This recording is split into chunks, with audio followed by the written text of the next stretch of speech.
Salam hormat, salam sejahtera kepada anda semua. Terima kasih kerana memilih Lin Astro Awani di mana pada hari ini kita akan membincangkan mengenai Hari Kebebasan Akbar Sedunia 2021 dan di mana Hari Kebebasan Akbar Sedunia 2021 ini disambut setiap 3 Mei 2021 di mana kalau kita dapat saksikan antara tujuan untuk kita menyambut Hari Kebebasan Akbar ini adalah pertama untuk kita menghormati dari segi komitmen para petugas media yang berjuang terutama dalam isu-isu kebebasan akhbar dan etika profesional kewartawanan itu sendiri. Dan mungkin ia juga untuk kita memberi sokongan ya terhadap media yang menjadi sasaran terhadap sekatan dan juga untuk kita menilai tahap kebebasan media di seluruh dunia dan juga untuk kita mengenang para petugas media yang berkorban dalam profesi ini.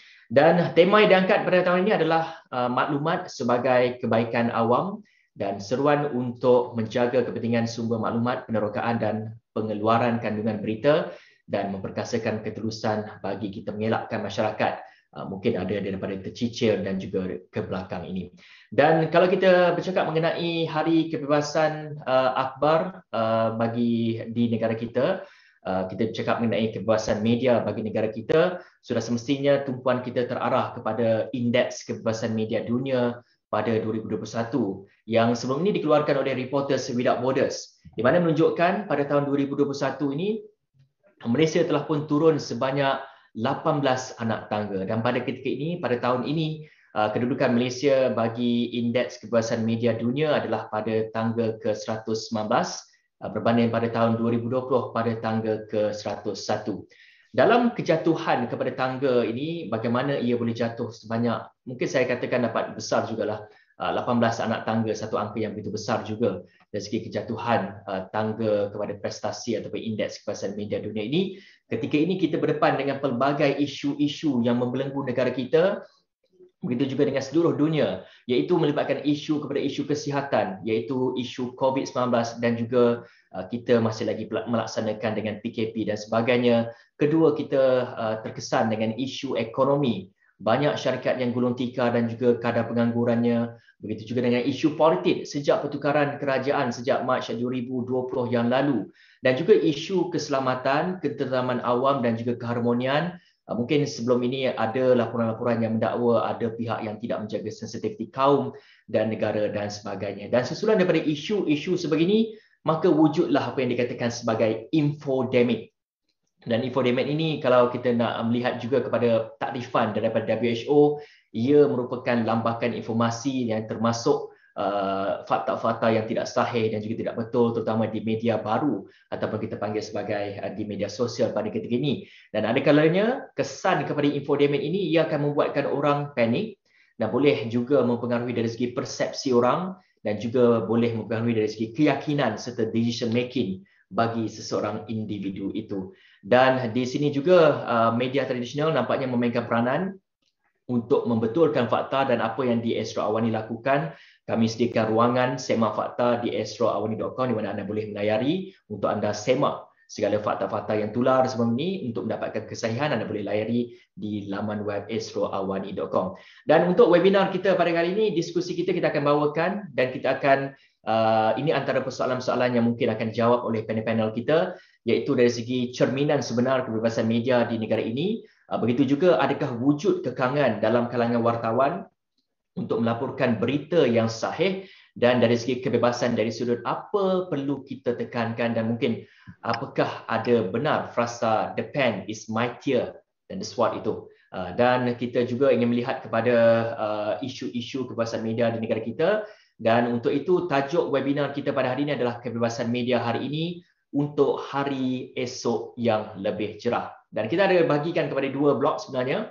Bagi blok pertama kita ada tajuk kita sendiri iaitu Media Malaysia sudah 2021 tapi belum bebas, dan untuk blok kedua kita ada apa orang muda mahu dari media kini dan juga esok. Dan kita nak teruskan kepada blok pertama kita dan saya akan memperkenalkan tetamu-tetamu dan juga panelis-panelis yang akan berdiskusi dengan kita membincangkan mengenai kebebasan media di negara kita. Saya ingin memperkenalkan iaitu Dr. Muhammad Khairi Ahmad, merupakan pensyarah kanan Teknologi Maklumat dan Komunikasi Universiti Utara Malaysia UUM, Begitu juga dengan kita ada Loshana K. Shagar yang juga merupakan pegawai program pengukuhan media Center of Independent Journalism CIJ, dan kita ada Yang Berhormat Fahmi Fazil merupakan ahli Parlimen Lembah Pantai, dan kita bawakan juga Kamarul Bahrain Harun merupakan mantan ketua pengarang Astro Awani. Dan terima kasih kepada semua panel-panel yang sudi hadir, sudi bersama dengan saya untuk kita membincangkan mengenai kebebasan media di dalam negara kita, dan juga kita ingin melihat dari segi konteks kebebasan media itu sendiri. Dan kita nak teruskan kepada Dr. Muhammad Khairi terlebih dahulu. Doktor, mungkin Doktor dapat terangkan sedikit mengenai kebebasan media dan juga kebebasan bersuara. Apa agaknya differentiate between kebebasan media dan juga kebebasan bersuara ini? Mana yang perlu kita perjuangkan pada ketika ini, Doktor? Baik, terima kasih Fizi dan juga rakan-rakan panelis. Menyentuh tentang persoalan Fizi tadi itu, kalau kita sebut tentang kebebasan media yang merujuk kepada institusi media, kalau hari ini kita lihat seperti Astro, RTN dan sebagainya, ini yang disebut sebagai institusi.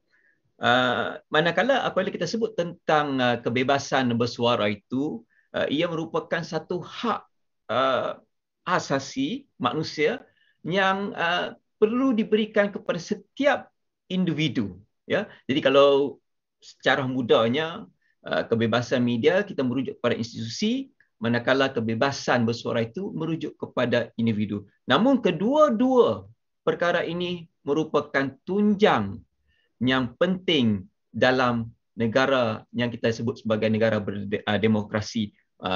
Hatta juga para akademia menyebut bahawa the four pillars of demokrasi itu sebenarnya adalah kebebasan media dan juga kebebasan bersuara. Jadi saya harap dengan ringkas definisi ini dapat memperlihatkan kepada kita bagaimana di peringkat individu hatta di peringkat institusi, aspek kebebasan ini adalah suatu yang paling asas dalam negara demokrasi.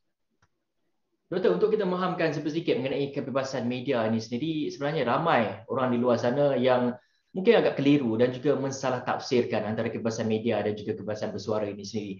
Dan kita nak cakap, fokus kita adalah melihat kepada kebebasan media sendiri. Dan kalau kita ni terlampau memberikan kebebasan kepada ataupun elemen kebebasan media itu terlampau ekstrim sangat, mungkin ada kesan-kesannya sendiri kepada negara kita ataupun kepada sesebuah institusi itu sendiri. Bagaimana doktor melihat kepada isu ini, doktor? Ya, sebenarnya apabila kita sebut tentang kebebasan media, hatta kebebasan bersuara juga, ianya bukan sebagai suatu elemen yang tersendiri. Kesemua kita sebut kebebasan ini, pertamanya harus berlandaskan kepada perundangan, perlembagaan. Pada masa yang sama juga, ini bermaksud segala bentuk kebebasan ini masih tertakluk kepada perundangan. Dan kalau kita lihat, ini bukan sahaja kita sebut dari segi kebebasan bersuara mengikut kita katakan deklarasi PBB itu, ya. Kalau pada tahun 1990, OIC sendiri telah pun mengeluarkan satu deklarasi Kairo berkaitan dengan human rights, dan ia juga menyebut tentang kebebasan media dan juga kebebasan bersuara selagi mana kebebasan ini tidak bercanggah dengan undang-undang agama ataupun syariah. Jadi kalau kita lihat di sini, sama ada undang-undang di Amerika sendiri pun, kebebasan ini masih tertakluk kepada undang-undang. Ini yang kita sebut sebagai undang-undang berperlembagaan. Dia bukannya dianggap sebagai bebas sewenang-wenangnya. Dan ini juga persepsi yang saya fikir perlu dibetulkan dan diberi pemahaman yang tepat. Saya juga suka nak sebut, ya, satu lagi, apabila seseorang itu ataupun sekumpulan orang ataupun institusi menyebut tentang kebebasan bersuara, kebebasan media, ramai juga melihat sebagai ini satu konotasinya negatif. Ini juga yang perlu diperbetulkan. Ya, ada yang beranggapan bahawa kebebasan media ataupun kebebasan bersuara itu sebagai anti-establishment. Ini juga yang perlu kita betulkan di era celik apa kita katakan teknologi maklumat ini. Betul, saya suka apa yang Doktor katakan tadi, kebebasan media itu mestilah tertakluk kepada undang-undang kita. Kerana kalau kita sekadar memberikan kebebasan media itu sendiri, mungkin kesan yang buruk akan menimpa kita sekiranya undang-undang itu kita ketepikan. Dan itu sedikit sebanyak pandangan daripada Doktor Muhammad Khairi sebentar tadi. Dan kita nak beralih kepada Encik Kamarul Bahrain yang kita panggil sebagai Encik Kam. Encik Kam orang boleh saya katakan legend dalam industri media tanah air kita. Semestinya Cik Kam telah pun melalui pelbagai ataupun mengharungi pelbagai pengalaman sebenarnya dalam industri media tanah air kita. Cik Kam, bagaimana Cik Kam agaknya melihat kepada dari segi evolusi kebebasan media di Malaysia pada ketika ini berbanding pada ketika dahulu? Bagaimana? Adakah ia bergerak lebih baik ataupun bagaimana Cik Kam?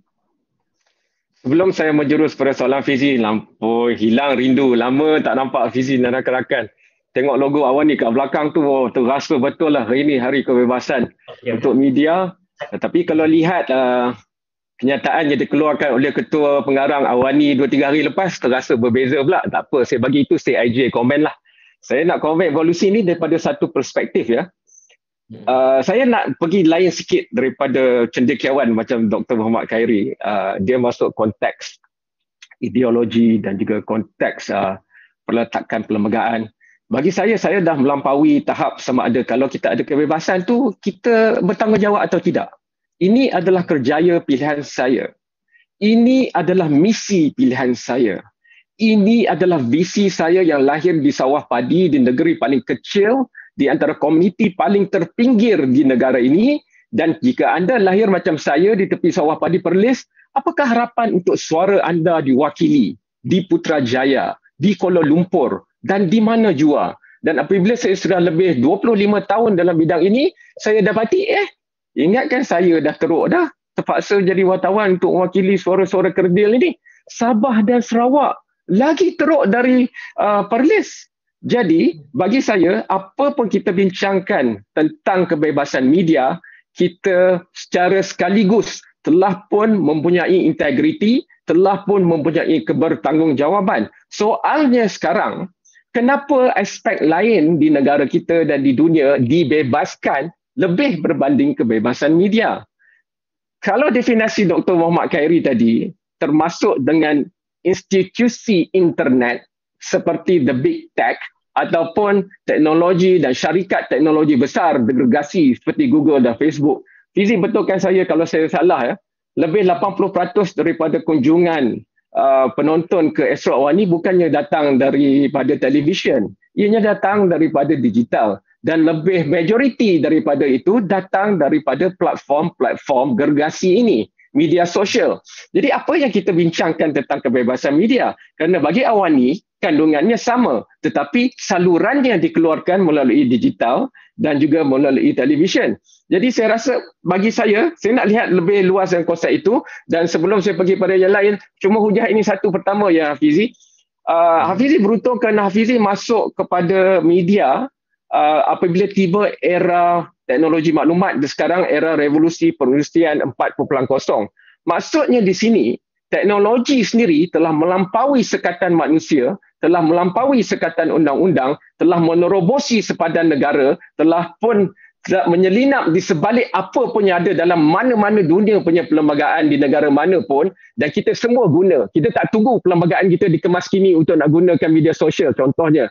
Jadi yang saya nak lontarkan balik pada Hafizi, bayangkan di mana Awani berada 14.5 tahun lalu. Dan kita hanya Awani hanya memulakan digital lebih kurang 6 ke 7 tahun lalu dalam konteks itu. Tapi itu adalah capaian terbaik Awani, dan jika kita berulang kembali kepada pilihan raya umum yang terakhir lalu, PRU 14, di manakah letaknya perjuangan demokrasi Malaysia jika tidak ada Awani yang tertubuh, dan di mana letaknya itu? Kerana kalau saya nak lari daripada polemik sama ada kebebasan media, tak ada. Bukti bahawa kita boleh masih bergerak walau apa pun yang diberikan kepada kita ialah betapa majunya dan di mana Awani berada sekarang. Jutaan rakyat Malaysia kini menonton Awani, walaupun Awani antara media utama ataupun mainstream media yang baru tertubuh, baru tak sampai 15 tahun.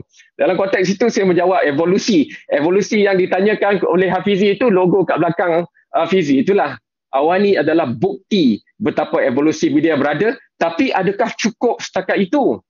Kalau terpaksa bekerjasama dengan pihak berkuasa untuk setiap kenyataan yang dikeluarkan oleh penyampai berita setiap hari, apa pula konteksnya? Jadi kita tanyakanlah pada CIJ dan Dr. Muhammad Hairi yang pandai itu. Betul, dan apa yang Cik Kem katakan tadi betul, dari segi evolusi kepada media ini sendiri, daripada media tradisional kini beralih kepada media digital dan sebagainya. Dan ketika ini mungkin dapat saya katakan dari segi perubahan corak orang mendapatkan informasi tidak lagi melalui media arus perdana, melalui televisyen atau radio. Mungkin ada sebilangan kecilnya, tapi ramai yang lebih prefer untuk menggunakan dari segi platform media sosial itu sendiri. Dan kita nak bersama terus dengan Loshana Kisaga, merupakan pegawai program pengukuhan media Center of Independent Journalism, untuk bercakap mengenai dari segi lanskap media pada masa ini. Bagaimana agaknya Loshana melihat dari segi lanskap perubahan media antara media tradisional dan juga media baru ini, bagaimana sebenarnya media baru ini telah pun mengambil tempat media tradisional ini? Okay, terima kasih Hafizi. So, CIJ memang telah menyediakan sebuah laporan analisis landscape media pada tahun lepas. Dan sebelum kita bercakap tentang perubahan daripada media tradisional kepada media baru, kita telah mengenal pasti dua faktor yang telah memberi kesan kepada media Malaysia, especially in the past, ialah so pertamanya kelangsungan media, tekanan dari segi ekonomi. So sejak wabak COVID-19, banyak syarikat media yang terpaksa tutup ataupun mengurangkan kadar cetakan sewaktu pandemik. Dan ini juga telah memberi kesan kepada wartawan, kepada para pengamal media. Statistik dari National Union of Journalists telah mengatakan bahawa keahlian mereka menurun dari lebih 1,000 orang kepada hanya 500 orang dalam jangka masa setahun setengah ni. Dan ramai wartawan, jurugambar, kamera kru media diberhentikan kerja, dan mereka yang bernasib baik ada kerja terpaksa terima potongan gaji dan benefits. Dan yang sedihnya, walaupun pengamal media ni dianggap sebagai petugas barisan hadapan, sehingga sekarang hampir tiada sokongan kewangan atau insentif jangka pendek untuk media dalam menghadapi COVID-19, selain daripada Kerajaan Sarawak yang memberikan bantuan one-off tahun lepas, memang tak ada. So bila kita bercakap tentang transition media daripada traditional media kepada new media, walaupun platform dia dah berubah, masalah ni masih sama. Masalahnya we still have issues dengan kelangsungan media, sustainability, dan juga kekangan dari segi undang-undang masih ada. Walaupun kita dah transition kepada digital, Akta Komunikasi dan Multimedia Section 233 masih ada. Akta Hasutan masih terpakai. So ada lagi banyak undang-undang seperti ini di mana pihak berkuasa mempunyai kawalan ketat ke atas lesen penerbitan broadcast, dan juga wartawan boleh juga dipenjara sehingga 20 tahun atas tuduhan hasutan. So disebabkan ugutan hukuman berat seperti ini, ramai wartawan terpaksa menyekat suara mereka, self-censorship. Right? So walaupun platform sudah berubah, most of the newspapers pun dah ada digital platforms, tapi kekangan dia masih ada. So the only thing yang I nampak beza dia the platform. Yeah.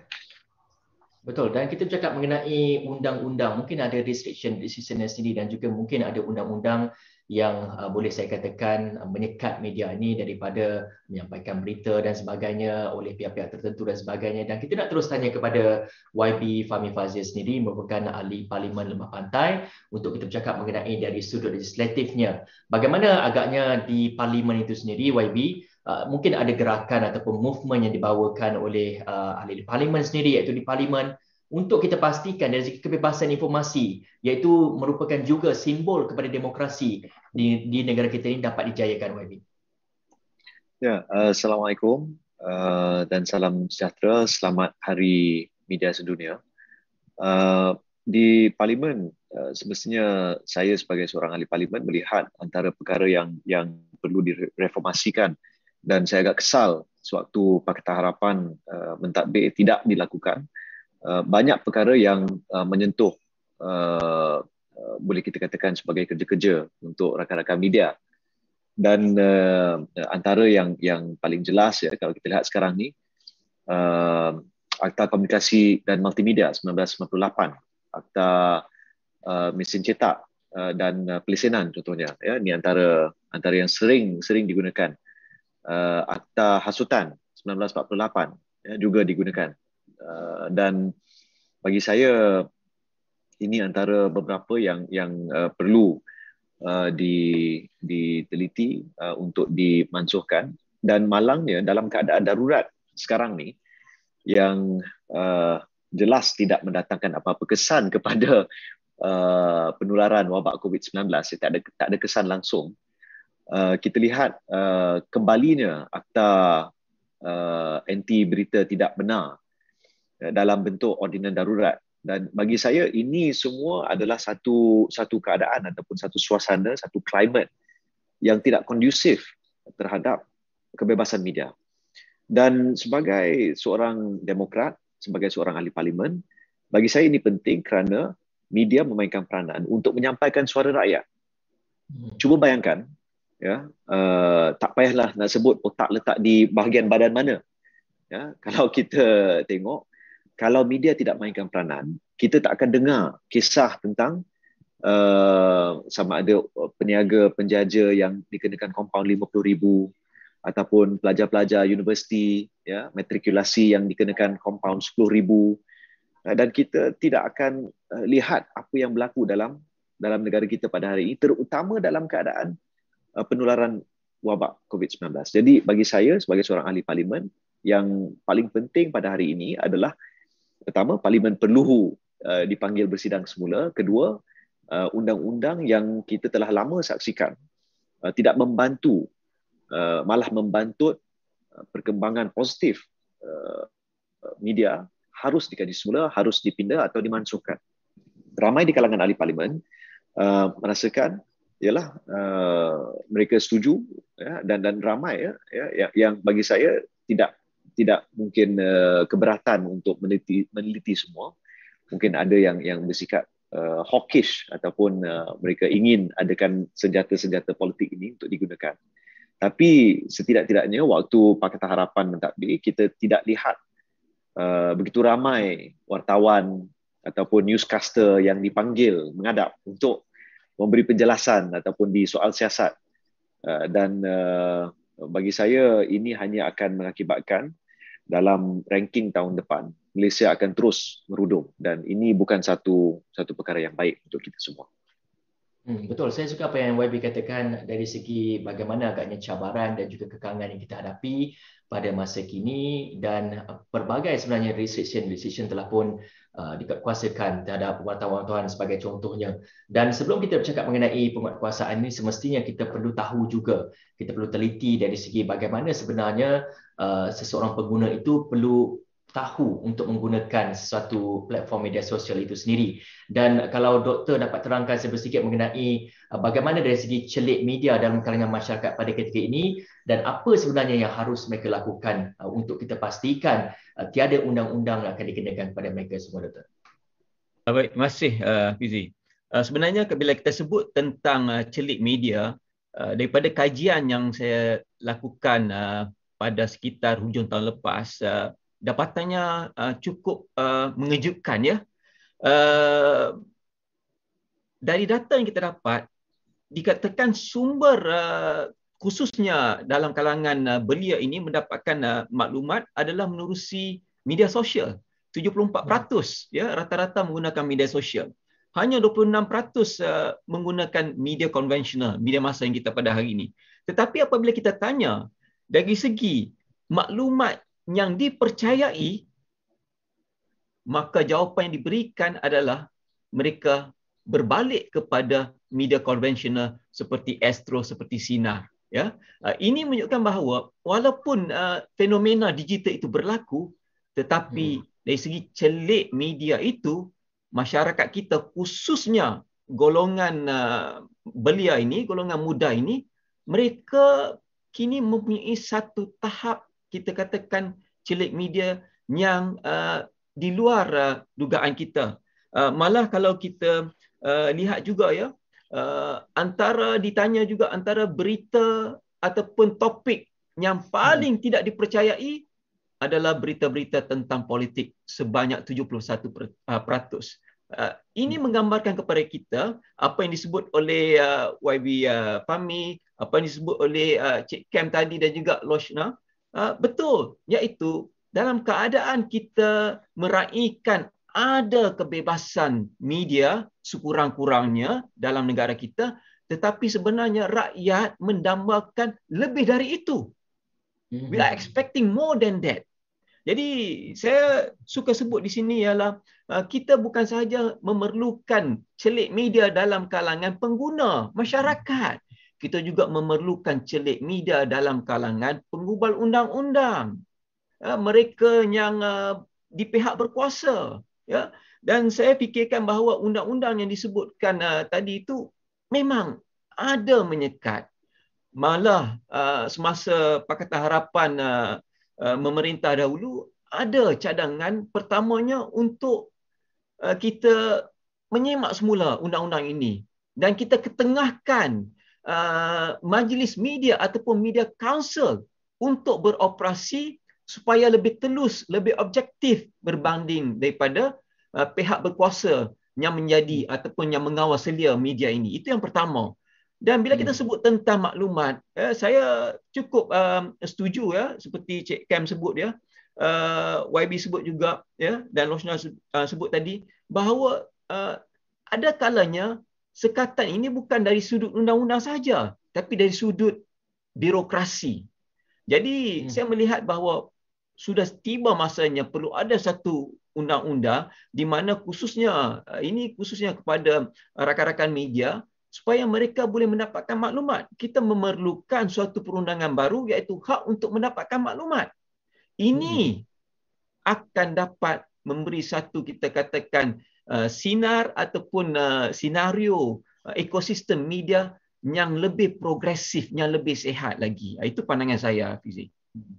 Cik Kam, sebelum Cik Kam nak berikan pandangan, mungkin kita nak selitkan juga soalan yang diutarakan oleh Adi Badiozama ni, di mana katanya bagaimanakah kebebasan media ini benar-benar bebas sedangkan pengamal media terdiri daripada individu yang mana setiap individu tidak dapat lari daripada menyebelahi sesebuah pihak. Apakah pengukuran dan juga kawalan yang digunakan untuk mengatasi isu ini? Saya kira Cik Kam berpengalaman untuk menerajui bilik berita dan sebagainya. Bagaimana Cik Kam melihat kepada isu ini? Dia macam ni lah, Hafizi. Macam mana kita tahu seorang doktor tu, dia tak ada kepentingan politik. Katalah dia jadi pemimpin satu parti, tapi dia juga masih doktor. Adakah kalau menyokong pembangkang yang lawan dengan parti dia datang, dia akan tidak mahu mengubati atau dia ubati dengan salah? Kenapa perkara masih timbul? Saya belajar perkara ini dulu dalam kewartawanan 101 di universiti dah lebih daripada 25 tahun. Dan kita masih lagi tersangkut di situ. Bukan tak boleh bertanya, tapi di peringkat penggubal undang-undang, the spirit of the law is as important as the literal words of the law. Wabi Fahmi tahu perkara ini.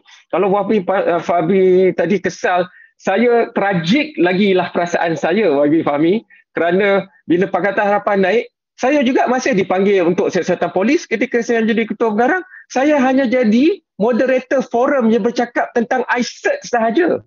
Di tempat yang saya rasa agung, iaitu Auditorium Tun Sufyan di Universiti Malaya.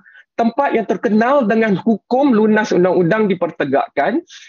Diskursnya ataupun diskusi wacana dia adalah tentang Statut Rom dan hak asasi manusia. Semua ini tidak boleh dilihat terasing. Teknologi, hak asasi manusia, industri dan komersial. Kenapa kita hanya melihat media? Dan ini adalah hari untuk media, hari untuk wartawan, hari untuk pengarang. Kenapa kita masih dilihat sama ada boleh, tak boleh? Apa media dan industri media tidak menyumbang kepada kebangkitan negara dalam bentuk ekonomi? Apa media dan kewartawanan tidak menyumbang kepada kebangkitan negara dan masyarakat dalam bentuk sosioekonomi, dalam bentuk kebajikan, dalam bentuk pendidikan, dalam bentuk ilmu? Jika peradaban manusia era kini di kurun ke-21 ditunjangi oleh fakta dan data, tidakkah inilah industrinya dan inilah sektornya yang mencanai informasi, maklumat, data untuk rakyat jelata? Kerana yang lain itu, macam syarikat-syarikat teknologi besar, gergasi internet, mereka pentingkan keuntungan. Saya tidak tahu dan saya tidak kenal mana-mana wartawan di Malaysia yang bekerja kerana gajinya lumayan dan tinggi, memakai kenderaan yang beratus ribu ringgit maupun sejuta lebih macam ahli politik. Bukan YB Fahmi lah. Tetapi kenapa masih dibobrokkan kewartawanan dan pengarang dengan perkara-perkara seperti ini? Kita sudah ada istilah Cytro dan Cyber Trooper. Mereka lebih lagi melakukan sesuatu dengan menyampaikan maklumat yang lebih mengancam kepada pelbagai perkara, menghentam itu dan ini. Media ada etika kewartawanannya. Media ada kod profesionnya, tetapi masih lagi lebih daripada sedozen undang-undang negara mengawal pergerakan media. Tak apa, saya tidak nak cry wolf, tidak nak asyik komplain, asyik bantah. Tak apa, letaklah 20 undang-undang yang mengawal media, wartawan dan pengarang. Tetapi berikan juga kami, mana mungkin tidak diberikan walaupun 10 undang-undang yang membantu kami untuk bangkit, membantu kami untuk membela nasib rakyat. Ini tragiknya, waktu yang dikatakan oleh YB Fahmi tadi, takbiran Pakatan Harapan, mereka melihatnya, tapi mereka melihatnya pada pandangan saya, terlalu narrow ataupun jurusnya hanya selebar itu. Jika dikaitkan perubahan media dengan polisi yang ada di MITI, dikaitkan dia dengan rancangan Malaysia, dikaitkannya dengan apa yang dilakukan oleh Mampu, dikaitkannya dengan apa yang dilakukan oleh Suruhanjaya Multimedia, semuanya harus dijalankan sekali kerana ICT, C itu adalah communication. Revolusi perindustrian keempat, bahan mentah yang paling penting adalah maklumat. Tetapi di mana Akta Kebebasan Maklumat kita? Di mana Freedom of Information Act-nya? Tetapi yang mengekang profession masih banyak, nak dapat data pun susah. Jadi tidak hairanlah kalau mengikut NUJ, ribuan wartawan dan pengarang sudah jadi seperti saya sekarang menganggur. Orang lain bercakap tapi mereka masih boleh meneruskan perjuangan. Media diikat tangannya, diikat kakinya, kini diikat matanya tapi masih diharapkan untuk bertanggungjawab sebesar-besarnya. Adakah standard dan piawaian yang sama diletakkan pada profesion lain seperti ahli politik dan sebagainya? Kembali kepada moderator. Ya, itulah kalau kita lihat kepada dari segi lanskap sebenarnya media pada ketika ini, kita bekerja secara profesional tapi kita juga dalam masa yang sama perlu mengikut kepada lunas undang-undang supaya kita ini tidak melanggar kepada mungkin ada kesalahan-kesalahan dan sebagainya. Dan kalau Loshana sendiri melihat kita sebagai wartawan ini bukan saja kita membuat dari segi laporan-laporan berkenaan dengan isu politik. Dan kebanyakan kalau isu politik ni kita tahu ramai yang akan mendakwa kebebasan media itu tiada dan sebagainya, terutama dalam kalangan media-media tradisional ini, media-media arus perdana ini. Tapi kita ingin melihat juga dari sudut isu melibatkan permasalahan rakyat. Bagaimana agaknya dari segi kebebasan media itu dapat juga kita praktikkan, aplikasikan dalam isu-isu permasalahan rakyat ini supaya isu-isu sebegini yang dapat diangkat dan juga ada penyelesaian dan sebagainya, Loshana.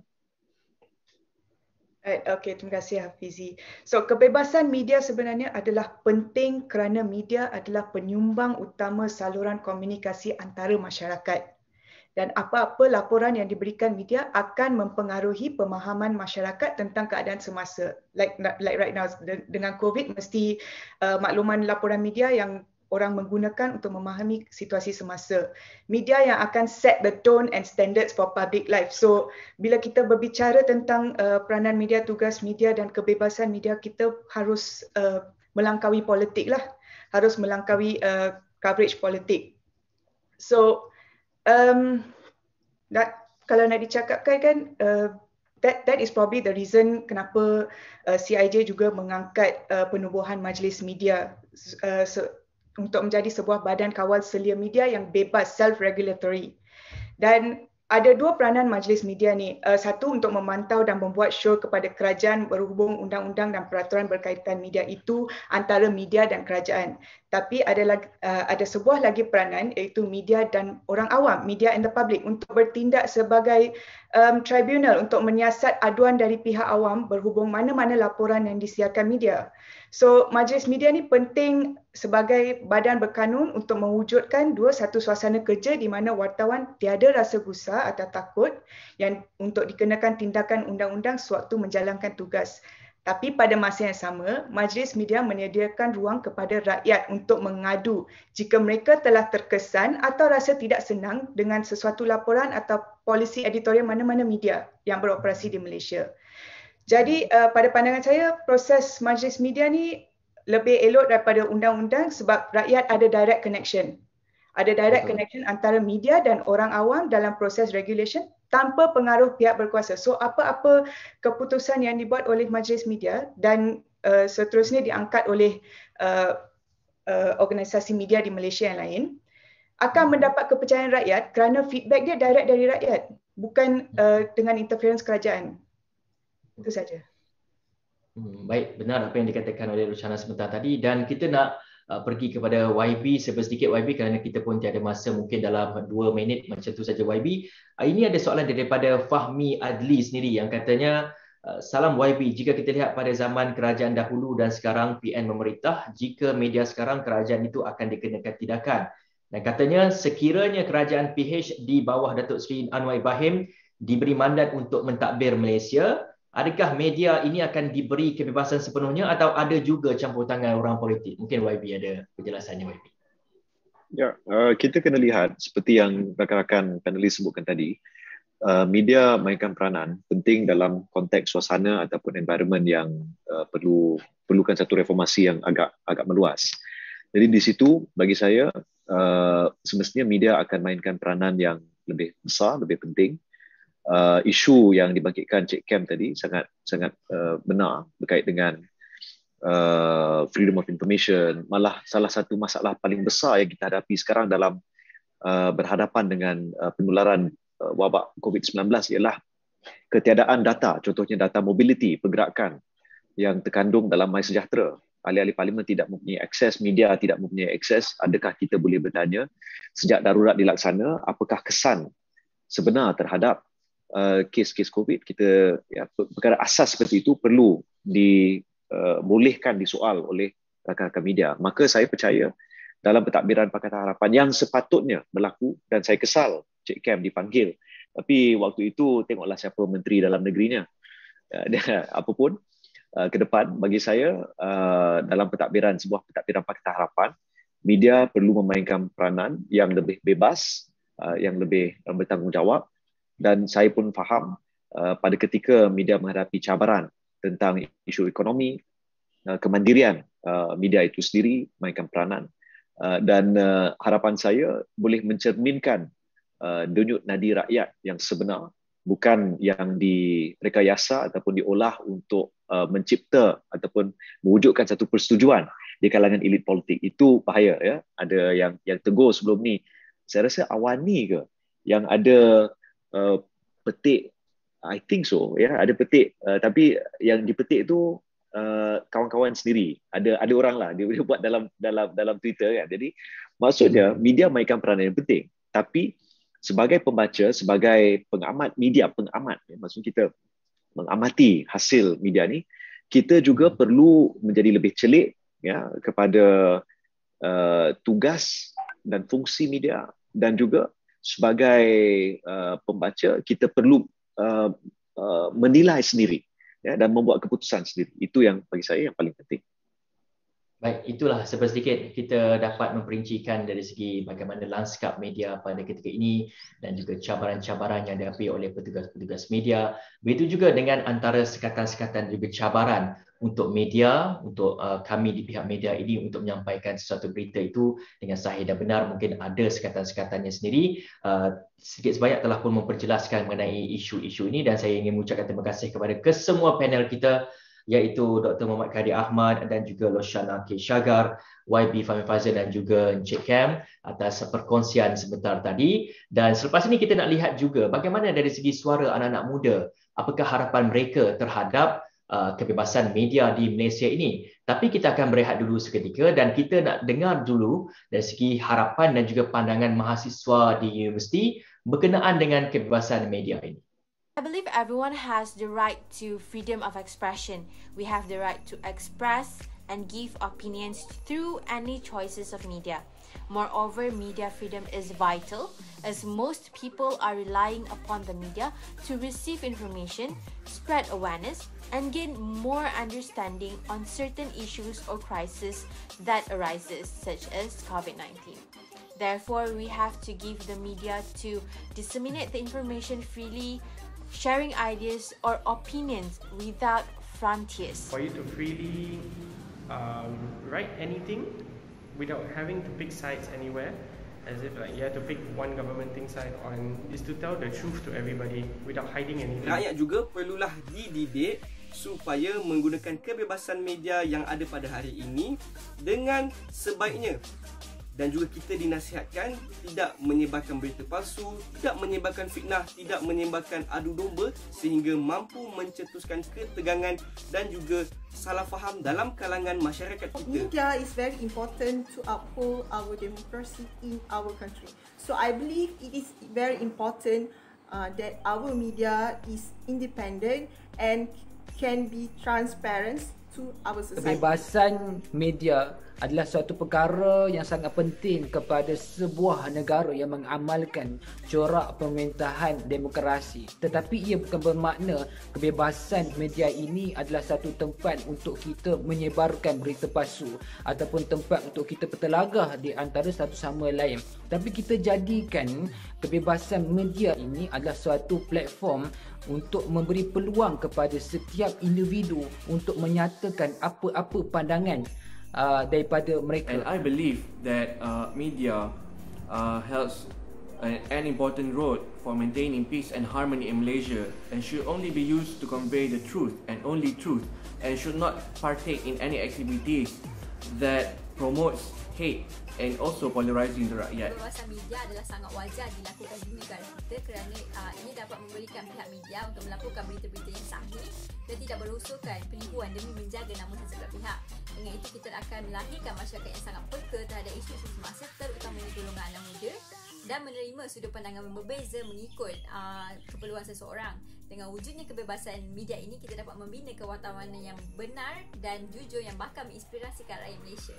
Baik, itu antara harapan-harapan daripada pelajar-pelajar universiti, daripada anak-anak muda yang satu hari nanti akan menjadi kepada pemimpin negara kita. Mereka melihat bagaimana kebebasan media ini adalah penting untuk kita mengetahui dari segi bagaimana agaknya informasi itu boleh dapat secara sahih dan juga telus. Dan kita nak terus saja kepada kita punya blok kedua ini, iaitu kita nak membincangkan mengenai apa orang muda mahu daripada media kini dan juga esok. Kita bawakan 4 orang lagi tetamu kita, iaitu Siti Nur Amirah Muhammad Zaini, pelajar kewartanan Universiti Sains Malaysia USM, dan kedua kita ada Kira Yusri, merupakan pengasas bersama Undi 18, dan ketiga kita bawakan juga Loh Mei Lin, pengarah projek What Say Youth Podcast, dan juga kita bawakan wartawan Esro Awani Hasimi Muhammad untuk kita membincangkan mengenai apa orang muda mahu daripada media kini dan juga esok. Kita nak teruskan kepada Siti Nur Amirah terlebih dahulu. Siti Nur Amirah, dari segi perspektif sebagai seorang anak muda mengenai kepentingan kebebasan media, dan mungkin Siti dapat ceritakan sedikit dari segi apa cabaran yang dihadapi oleh anak muda untuk mendapatkan informasi yang boleh dipercayai, Siti. Okey, baiklah. Terima kasih. Pertama sekali, sebagai seorang pelajar dan juga wartawan, pelajar kewartawanan di kampus, saya merasakan bahawa kebebasan media penting untuk menghasilkan pelaporan yang mampu mengubah mentaliti generasi hari ini dan juga generasi akan datang. Jadi di sini kepentingan kebebasan media adalah dari segi untuk memberi kebebasan pada wartawan dan media untuk melaporkan tanpa perlu risau sekiranya terdapat tapisan ataupun ancaman-ancaman daripada pihak luar. Misalnya dari segi sudut pelaporan isu gangguan seksual baru-baru ini yang tular, terdapat isu di mana banyak komen netizen yang sebenarnya refleksi kepada pemikiran masyarakat kita yang menghalalkan, bukan menghalalkan, dia more to victim blaming masa rogol dan juga individu-individu yang bersuara menentang jenaka rogol. Jadi sekiranya media bebas untuk membuat pelaporan, seharusnya media melaporkan dari sudut pandangan untuk mengubah mentaliti yang menghalalkan jenaka-jenaka sedemikian dan juga menindas mangsa. Jadi pada pandangan saya itulah kepentingan media, iaitu ia mengubah mentaliti generasi hari ini dan juga generasi akan datang. Manakala untuk soalan kedua, dari segi cabaran generasi muda untuk mendapatkan maklumat, seimbangnya dengan kewujudan media baru, terdapat pelbagai maklumat yang wujud, lambakan maklumat di media sosial. Jadi cabarannya adalah untuk mencari maklumat yang sahih sudah semestinya. Jadi berdasarkan pada pengalaman saya juga, cara yang terbaik untuk mendapatkan maklumat yang sahih adalah dengan merujuk media massa seperti surat khabar dan juga saluran televisyen seperti Astro Awani misalnya. Nah, dan selain itu cara lain adalah untuk menyemak media sosial, saluran media sosial yang sah lah, yang bukannya akaun satira seperti yang pernah tular sebelum ini. Itu saja. Dan kita bercakap mengenai penggunaan media sosial itu sendiri. Ramai ketika ini anak-anak muda, saya kira bukan saja anak muda, tapi ramai rakyat Malaysia dan seluruh dunia menggunakan media sosial ini untuk mendapatkan informasi-informasi, dan lambakan informasi ini sebenarnya sukar untuk kita tentukan yang mana betul dan juga yang mana salah. Dan kalau Khaira Yusri, saya percaya Khaira Yusri selalu menggunakan platform media sosial ini untuk melihat dari segi apakah sentimen-sentimen yang dimainkan oleh pengguna-pengguna di media sosial, begitu juga dengan channel-channel ataupun saluran-saluran page dan sebagainya di media sosial. Kadang-kadang mungkin mereka ni ada agenda mereka tersendiri. Bagaimana Khaira melihat pengguna di media sosial ini bermain dengan sentimen yang mungkin untuk mempengaruhi dari segi decision making dan juga untuk mempengaruhi dari segi persepsi sendiri, Khaira? Ya, pertama sekali terima kasih atas jemputan, terutamanya memberi platform kepada anak muda untuk menyuarakan mengenai hal ini today. Tapi bagi saya dalam gerakan Undi 18 yang apabila kita mula pada 5 tahun lepas, kami memang tidak ada kontak-kontak dengan ahli politik, kami tidak ada connection dengan media massa dan juga media outfit seperti Awani. Jadi kami hanya menggunakan social media sahaja untuk menyuarakan dan menjalankan kempen kami, dan kami saya rasa anak muda pada zaman sekarang mempunyai banyak idea kreatif untuk menggunakan social media untuk mereka sendiri. Pada sesi pertama tadi Cik Kam berkata bahawa everything is digital now. Kita menjalan ke arah digital, dan kita melihat dunia pun anak muda apabila menjalankan kempen aktivisme, menjalankan projek advokasi mereka selalu akan memikir bagaimanakah untuk menggunakan social media untuk menguatkan lagi suara mereka dalam bidang advokasi sebegini. Bukan sahaja Undi 18, tetapi kita juga melihat advokasi topik lain seperti isu seperti mental health, isu seperti keseksama gender dan sebagainya. Ramai anak muda pada zaman sekarang 18-19 tahun lebih muda daripada saya yang telah menjalankan dengan berdikari webinar-webinar sebegini, webinar seperti freedom of information, webinar mengenai keseksama gender, dan juga mereka juga menggunakan social media untuk menyuarakan pendapat dan juga ketidakpuasan hati mereka. Jadi saya rasa social media dan secara keseluruhannya, kalau anak muda pandai menggunakan social media untuk agenda mereka, media massa boleh menolong dan menyokong kerja mereka apabila mereka diberi platform. Contoh seperti Undi 18, salah satu media televisyen yang platform Undi 18 adalah Asyik Awani pada tahun 2017 apabila kami pulang ke Malaysia. Sebelum tu kami hanya menggunakan social media sahaja. Tetapi apabila kita lihat wartawan atau editor yang sangat aktif yang menggunakan social media juga untuk mencari anak-anak muda ataupun isu-isu yang mereka nak highlight di media massa, ia juga memberi sokongan dan mendorong anak muda seperti kami untuk menggunakan media dengan sebaiknya, because we also boleh lihat bahawa it's not just something to fight, but we can work together to amplify the voices of young people. Terutamanya, dan saya juga nak kaitkan kepentingan social media dan kait dengan media massa adalah social media adalah sesuatu yang democratized, kan? Kita tidak ada editor di social media, kita tidak ada you can just voice out whatever you want. Jadi suara-suara komuniti pinggir seperti suara OKU, suara wanita dan sebagainya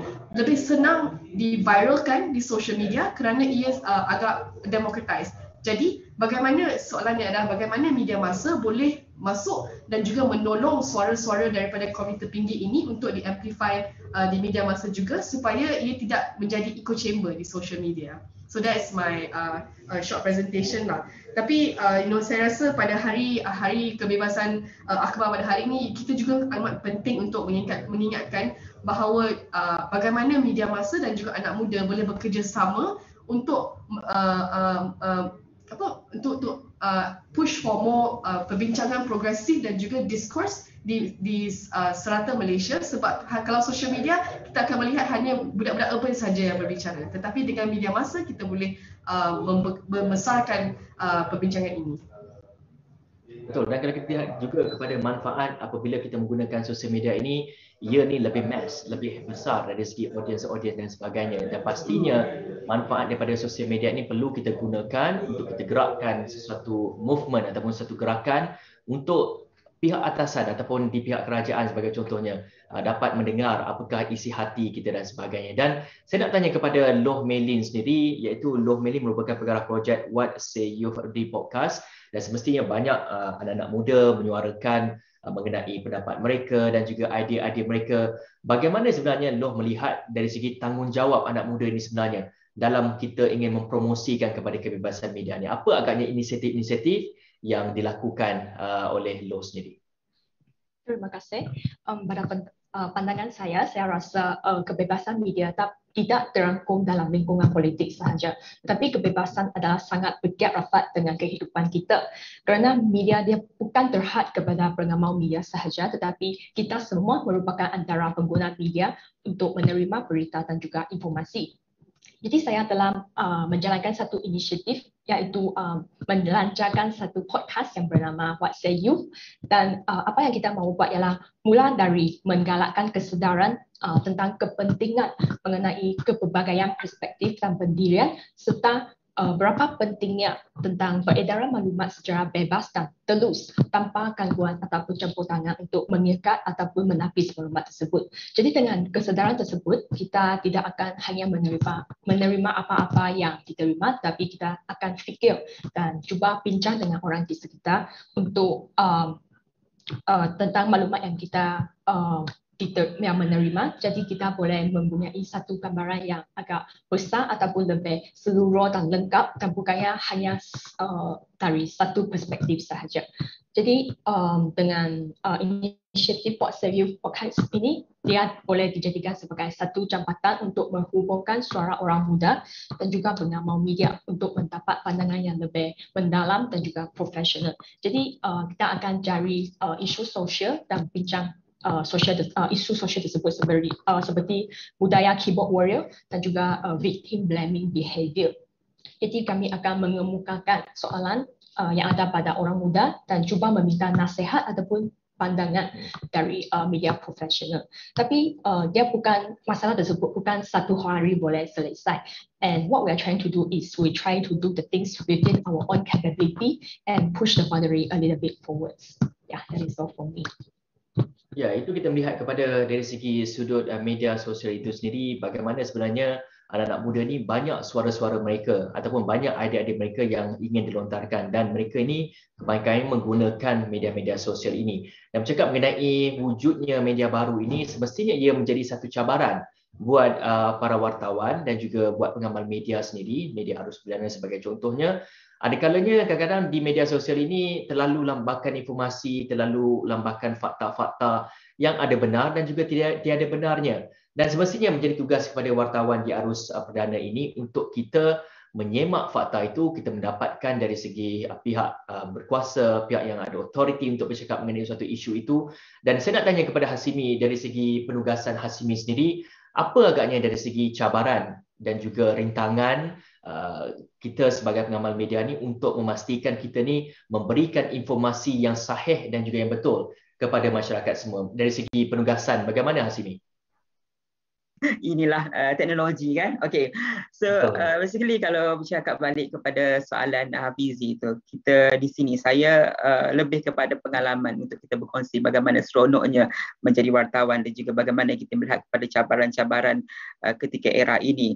Di mana kalau ikutkan tahun ini tahun ke-8 saya dalam industri media, kita melihat kepada perubahan itu seperti mana telah pun ditekankan pada sesi pertama oleh Cik Cam, Doktor dan juga YB itu sendiri kepada perubahan konvensional kepada digital. Sebelum kita melihat kepada cabaran-cabaran pada berita palsu itu, kita lihat dulu pada basicnya untuk kita fahamkan kepada mereka di luar sana yang mungkin tidak ada dalam industri media, di mana ketika ini kalau kita lihat kita perlu satu perubahan yang begitu drastik atau begitu banyak sekali. Misalnya wartawan, kalau dulu era 8 tahun misalnya ketika saya memasuki dunia wartawan, kita tidak lihat bahawa peranan media itu sekiranya kalau portal atau paper akhbar mungkin hanya menjurus kepada laporan itu sahaja, apa tugas itu sahaja. Ketika ini kita melihat ia sudah pun multitasking. Wartawan perlu merakam video, wartawan perlu mengambil gambar, wartawan perlu edit video. Jadi perkara-perkara itu membuatkan media ini perlu mengeksploitasi perkara yang begitu banyak, termasuk juga platform di media sosial untuk bersaing dengan agensi-agensi media lain, mengikut house style dan juga berpandukan sumber yang sahih. Dan kalau butuh pasal sumber sahih itu, ketika ini itulah cabarannya sebagai media. Dulu kita hidangkan berita hanya berdasarkan apa yang diperolehi di sidang media ataupun liputan. Ketika ini kita hidangkan ataupun kita perlu memenuhi berita-berita lain, termasuk untuk mengesahkan berita-berita yang tular itu, misalnya video yang ditular di media sosial perlu disahihkan, dan itulah peranan kita untuk membuktikan. Jadi ia bergerak ketika ini, info maklumat itu bergerak seiring dengan penularan berita yang tidak benar itu, untuk kita counter back balik supaya ia rakyat ataupun masyarakat ataupun baca itu memperoleh maklumat yang tepat dalam sudut pemberitaan kita. Dan apabila kita bercakap mengenai pemberitaan itu, satunya adalah etika kita untuk memastikan segala maklumat ini sampai itu bersumberkan dengan fakta yang betul. Namun cabaran kita ketika ini, misalnya di Astro Awani juga, kita melihat pada konsep kita selalu guna breaking terkini. Itu salah satu bentuk media yang baik sekali, menjadi platform kepada orang lain untuk memikirkan apabila ada breaking, fokus adalah Awani untuk mendapatkan berita-berita yang cepat. Namun ketika ini cabaran kita sebagai media di ala baru ini adalah untuk mendapatkan ketelusan ataupun sumber-sumber yang tepat daripada pihak-pihak yang berkaitan. Misalnya kita melihat kepada kerajaan, pembangkang ataupun badan kontrak itu. Itu yang perlu dihadapi oleh media ketika ini, ketelusan untuk kita sampaikan maklumat sama ada untuk kita menangkis berita palsu ataupun sebaliknya, Fizi. Dan bercakap mengenai untuk kita menangkis berita palsu ataupun untuk kita memastikan wartawan-wartawan ini dapat memperjelaskan kepada masyarakat semua mengenai berita-berita ini sama ada ia benar atau tidak dan sebagainya, semestinya kita ini perlu dilatih. Kita ini perlu diberikan satu pendedahan, satu ilmu mengenai dari segi etika dan juga cara bagaimana kita bekerja sebagai seorang wartawan. Dan Siti Nur Amirah, saya percaya Siti Nur Amirah juga ketika ini memang merupakan pelajar kewartawanan, memang masih lagi dalam pengajian, dan semestinya banyak dari segi pembelajaran mengenai etika-etika yang diajar oleh pensyarah dan sebagainya. Mungkin dapat kongsikan kepada penonton-penonton semua apakah antara etika-etika yang harus setiap wartawan ini harus ikuti supaya kita ni dapat melaporkan suatu perkara yang benar dan juga yang sahih kepada publik semua, Siti. Baik, terima kasih. Saya akan berkongsikan etika berdasarkan kepada pengalaman saya yang dalam berita kampus dan juga berdasarkan apa yang saya belajar dalam kelas. Ya. Pertama sekali, etika adalah perlu mengambil kira sensitiviti masyarakat lah, kerana sebuah pelaporan yang tidak diolah dan tidak tulis dengan cara yang baik mampu mewujudkan kekecohan dalam masyarakat. Misalnya dalam isu-isu berkaitan agama ataupun kaum utamanya lah. Seterusnya adalah berkenaan etika dari segi sumber, di mana kita perlu mencari sumber yang sahih. Kami juga diajar untuk mencari sumber yang boleh dikatakan bukan sekadar random people kat tepi jalan. Kena cari orang yang bila maklumat disampaikan tu kita boleh tahu dia betul. Dan sememangnya dari segi seperti soalan saya nampak tadi, pelajar kewartawanan memang dilatih untuk mengenali apa itu kebebasan media, apa itu kebebasan bersuara, dan kami juga sebenarnya dilatih untuk praktis etika kewartawanan dalam berita kampus kami sendiri. Kalau kami buat salah, kami kena marah. Jadi memang betul kami memang dilatih. Itu antara dari segi bagaimana pembelajaran untuk kita ataupun untuk melahirkan seorang wartawan yang berkredibiliti dan sebagainya. Dan saya nak teruskan kepada Khaira. Ini satu soalan daripada penonton-penonton webinar ini sendiri, di mana soalan daripada Muhammad Baharudin Osman yang mengatakan, sejauh mana orang muda faham tentang kebebasan bersuara dalam konteks Malaysia? Adakah orang muda didedahkan dengan etika kewartawanan dan juga perundangan media? Terutama kita ingin melihat dalam konteks media sosial itu, literasi media itu sendiri pada pandangan Khaira sendiri. Ya, pada pandangan saya, orang muda mungkin kami tidak celik secara menyeluruhnya mengenai etika kewartawanan atau perundangan media specifically, kerana kita kita kata pasal anak muda cakna politik dan pendidikan literasi politik, semua itu perbincangan di webinar lain kalau saya nak deep dive itu persoalan itu. Tetapi saya rasa anak muda lebih cenderung mengenai etika, contohnya apabila kita nak bekerjasama dengan anak muda bawah umur. Contohnya saya melihat kadang-kadang apabila media saya tak ingatlah which outlet, tetapi apabila mereka membuat liputan akhbar mengenai kes seperti kes bunuh diri ataupun kes lebih sensitif, kita melihat ramai orang media orang muda di social media akan they will call out those media house dan kata okay, kalau boleh sensor muka mereka, kalau boleh jangan menunjukkan muka mangsa ataupun mendedahkan nama mangsa dan sebagainya. Jadi kita melihat bahawa kalau semua ni tak semestinya dikira literasi media ataupun dan sebagainya, tetapi mereka memberi perspektif daripada segi empathy, kan? Apabila kita melihat, kalau kita memahami bagaimana rasanya kalau diri sendiri menjadi viral. Saya rasa anak muda paling faham mengenai isu ini. Contohnya kalau kita letak satu tweet pun, kalau di screen capture oleh mana-mana tabloid atau media yang tidak meminta izin daripada kami untuk menggunakan tweet kami, kata-kata kami di media portal lain dan sebagainya. Kadang-kadang saya pun terima WhatsApp daripada makcik saya, kata, oh Kira kenapa awak masuk? Oh saya kat klik lagi sekali. So awak pergi tweet semua. So jadi saya rasa dari segi ini, saya rasa anak muda sangat aware dan juga mereka tidak mempunyai masalah untuk call it out apabila mereka melihat ini berlaku.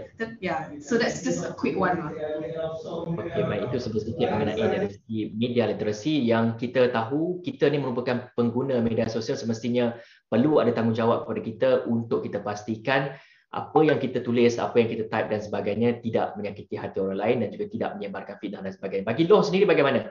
Kalau kita melihat kepada mungkin ada etika-etika kita sendiri ketika menggunakan media sosial. Mungkin 1 minit saja, ringkas saja.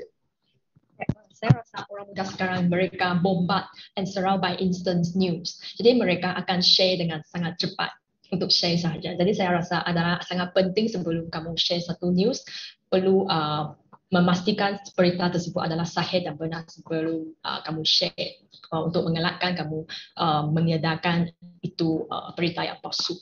Ya, itu daripada saya. Thank you. Okay. Dan kata-kata akhir daripada Hasimi, bagaimana Hasimi melihat kepada agaknya literasi media dan apa agaknya pengguna harus lakukan bagi kita memastikan info yang kita sebar itu adalah info yang benar dan info yang sahih sebelum kita move-forward dan sebagainya. Bagaimana Hasimi melihat kepada isu itu?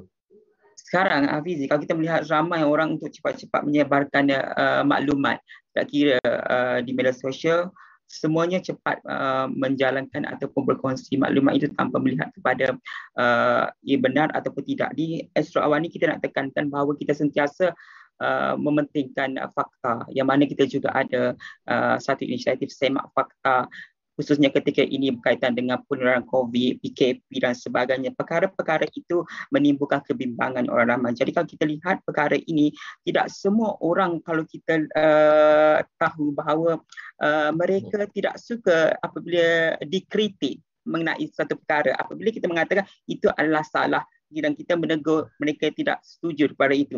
Tapi apa yang kita lakukan adalah mengemukakan fakta-fakta yang betul untuk menangkis perkara-perkara ini.